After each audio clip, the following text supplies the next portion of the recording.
오늘부터 시작되는 이 이사야서는 크게 세 부분으로 나눌 수 있습니다.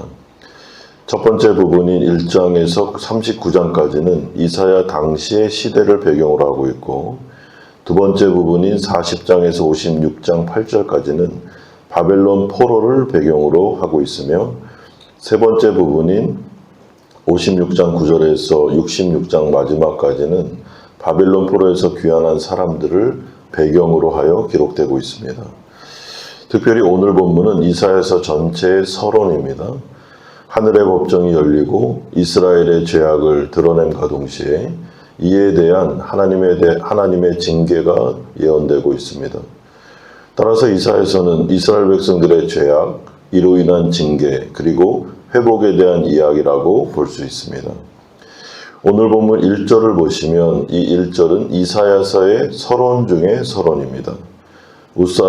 유다왕 우시아와 요담과 아하스와 히스기야 시대의 아모스의 아들 이사야가 유다와 예루살렘에 관하여 본 계시라라고 말합니다. 이사야라는 이름의 뜻은 여호와는 구원이시다라는 뜻입니다. 이런 점에서 이사야의 핵심 메시지는 유다 및 예루살렘의 구원은 이웃의 타민족에 의한 것이 아닌 여호와 하나님께만 달려있음을 강조하고 있습니다. 또한 이사야 선지자는 적어도 왕궁에 드나들면서 왕과 고관들을 자유롭게 만날 수 있는, 또한 왕의 행적을 기록할 만큼 왕과 매우 가까운 선지자였음을 알게 됩니다. 이사야가 활동한 기간은 유다왕 우시아, 요담, 아하스, 히스기야 왕 시대였고, 이 기간 동안 이사야는 이상을 보게 되는데, 이 이상이라는 것은 환상으로 구약시대 때 하나님께서 선지자들에게 자신의 말씀을 계시할 때 사용했던 방법입니다. 그러므로 이 방법은 구약시대에 이미 끝이 났습니다. 신약시대에 들어와서 계시, 때로는 환상, 이것을 통해서 하나님의 말씀을 받았다, 계시로 받았다라는 것은 다 틀린 말입니다. 여러분, 이건 종결된 방법이기 때문에 지금 이런 식으로 가르치고, 또한 이런 식으로 자기가 선지자다라고 말하는 사람들을 절대로 따라가면 안 됩니다. 여러분, 거긴 거짓 선지자, 때로는 이단이다라고 말할 수 있습니다. 그러므로 이사야서에 기록된 이 모든 말씀은 하나님께로부터 직접 받은 계시이기 때문에 엄중한 말씀입니다. 이에 이사야는 하나님의 말씀을 전하는 선지자로서 소명이 매우 확실했던 자임에 틀림없습니다. 왜냐하면 이사야서 6장 8절을 보시면 내가 또 주의 목소리를 들으니 주께서 이르시되 내가 누구를 보내며 누가 우리를 위하여 갈고 하시니 그때 내가 이르되 내가 여기 있나이다 나를 보내소서 하였더라. 여러분, 이 이사야의 소명이 왜 중요합니까? 이 사람은 정직한 하나님의 말씀만을 전할 수 있는 선지자였음을 강조하고 있기 때문에 그렇습니다. 여러분, 이 시대에도 목회자, 설교자의 임무가 무엇인가 하면 하나님의 말씀인 성경을 강해하는 것입니다. 설교단에서 자신의 이야기를 하는 것, 그것은 하나님께로부터 부름받은 그 부르심에 합당한 인생이 아닌 것이죠. 하나님께서 설교자를 강단에 세우신 이유는 자기 말을 하거나 또 때로는 청중들이 좋아하는 말을 해주라고 있는 것이 아닙니다. 성경에 기록된 계시의 말씀을 성령을 의지해서 가감없이 그대로 전하는 것, 그 복음을 그리스도의 마음으로 정말 목자의 심정으로 사랑하는 마음으로 전하는 것, 이것이 바로 그 당시에 선지자가 해야 될 일이고 오늘 우리 가운데 목회자나 설교자들이 해야 되는 사명인 것이죠. 그렇다면 이사야 선지자가 본 이상, 환상, 하나님의 계시는 무엇이었습니까? 2절에 보시면 하나님께서 하늘 보좌에 앉으셨고 이스라엘 백성들의 죄악을 공개하시면서 그 백성을 심판하기 위하여 증인을 부르는 장면으로부터 시작합니다. 하늘이여 들으라, 땅이여 귀를 기울이라 라고 하면서 하늘과 땅을 증인으로 초청하고 있습니다. 그렇다면 이스라엘 백성들이 지은 죄가 무엇입니까? 신명기 32장에 기록된 것처럼 이스라엘 백성들이 하나님의 율법을 다 듣고 행하겠다고 맹세해놓고 불순종하여 언약을 파기한 것, 이것이 바로 이스라엘 백성들이 책임을 져야 되는 엄중한 죄였습니다. 그러므로 하나님은 먼저 하늘과 땅을 향하여 하나님이 얼마나 언약에 충실했으며 이스라엘 백성들을 사랑했는지, 그래서 얼마나 애지중지하며 양육했는지를 증언하라라고 명령하고 있습니다. 반면에 언약의 다른 상대였던 이스라엘 백성들은 하나님과 맺은 언약에 대하여 어떻게 했습니까? 철저하게 외면하고 하나님을 무시하고 그 결과 소나 나귀보다도 더 못한 모습으로 변해갔습니다. 3절에 소는 그 임자를 알고 나귀는 그 주인의 구유를 알건만은 이스라엘은 알지 못하고 나의 백성은 깨닫지 못하는도다. 이처럼 이스라엘의 죄악은 명백해졌고 이로 인한 하나님의 심판은 불가피하게 되었습니다. 왜냐하면 하나님과 이스라엘이 맺은 언약 안에는 분명히 축복의 메시지만 있는 것이 아니라 심판의 메시지도 포함되어 있기 때문에 그렇습니다.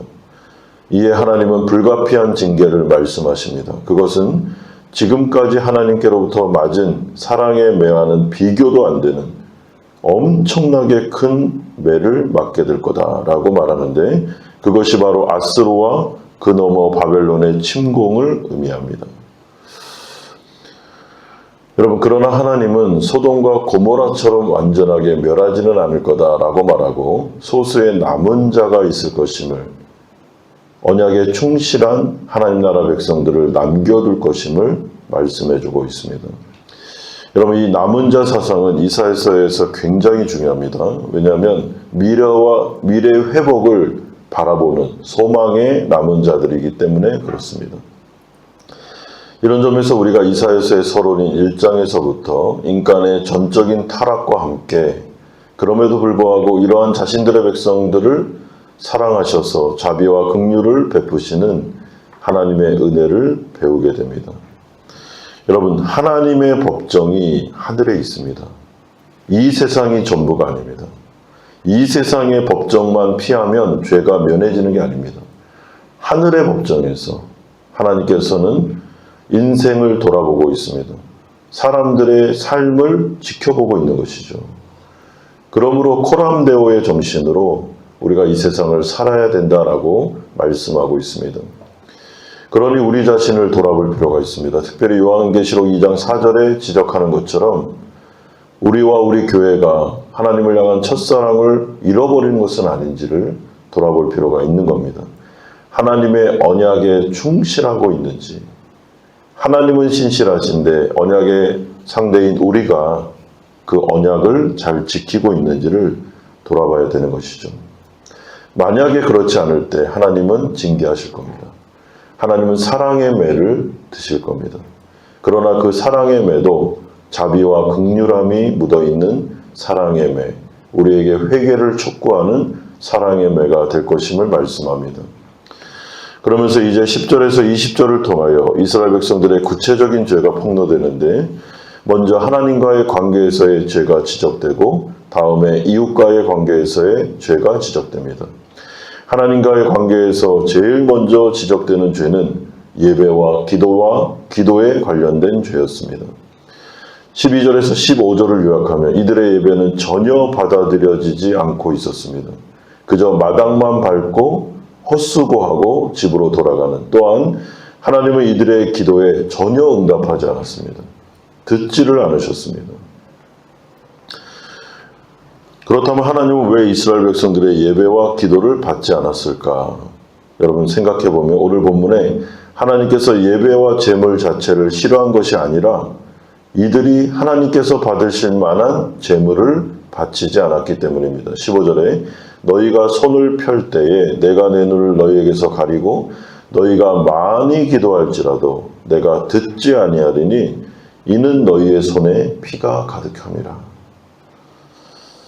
여러분, 이들의 문제는 삶과 예배가 분리되어 있었다는 사실입니다. 이들은 형식적으로 공예배를 드리고 있었습니다. 그러나 이들의 재판은 공정하지 않았고 이들은 고아와 가부를 무시했으며 나그네를 보호하지 않았습니다. 다시 말해 이들은 하나님의 율법을 지키지 않았습니다. 그러면서도 때가 되면 예배를 드렸습니다. 또 때가 되면 기도하러 나왔습니다. 하루에 3번씩 그들은 형식적인 기도를 드렸습니다. 그러나 하나님 뭐라 그러십니까? 내가 너희들의 기도를 듣지 않을 거다. 예배는 받아들여지지 않을 거다라고 말씀하신 시간 낭비라는 거죠.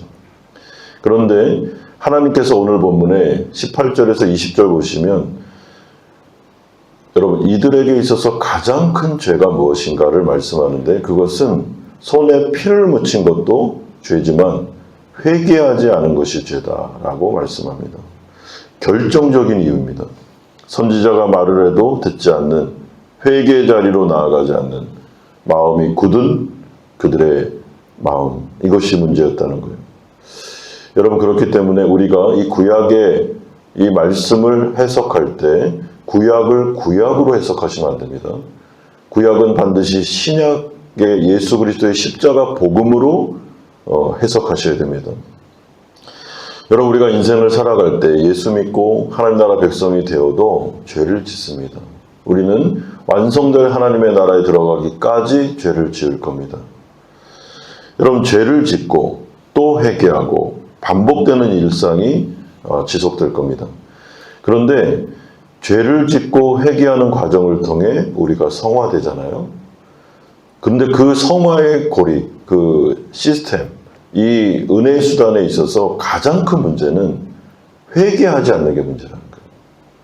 뻔뻔하게 죄를 지어놓고도 하나님 앞에서 안 지은 것처럼 마치 자신은 완벽한 것처럼 하나님 앞에 경건한 것처럼 살아가는 게 가장 큰 문제라는 겁니다. 그러므로 하나님이 받으시는 예배, 하나님이 받으시는 기도는 회개가 동반된 예배, 회개가 동반된 기도입니다. 음란과 미움과 질투와 시기 등등 우리의 마음속에 우리가 이런 것들을 품고 삽니다. 주님 용서하여 주시옵소서. 겸손하게 순종의 제사, 회개의 제사로 나아갈 때 주님께서는 그 모든 제사를 예배를 받아주시며 기도 가운데 응답하여 주시겠다라고 약속하고 있습니다. 그러므로 이스라엘 백성들은 왜 망했습니까? 언약에 충실하지 않았을 뿐만 아니라 이들은 회개하지 않았기 때문에 망한 것입니다. 사랑하는 성도 여러분, 주님이 원하시는 마음은 정직한 마음입니다. 완벽한 것을 원하지 않습니다. 그렇게 할 수도 없습니다. 우리는 정직한 것입니다. 성령께서 우리의 마음속에 말씀하실 때 인정하는 것입니다. 시인하는 것입니다. 그리고 회개의 자리로 나아가 다시 예수 그리스도의 은혜와 십자가 복음을 붙잡는 것이죠. 그럴 때 하나님은 우리의 예배를 받으시며 우리의 기도 가운데 응답하여 주실 줄로 믿습니다. 오늘 이 새벽에 하나님 앞에 진심 어린 회개를 드림으로 하나님과의 관계가 회복되고 우리의 삶이 회복되어 하나님께 영광 돌리는 성도님들 되시기를 주님의 이름으로 축원드립니다.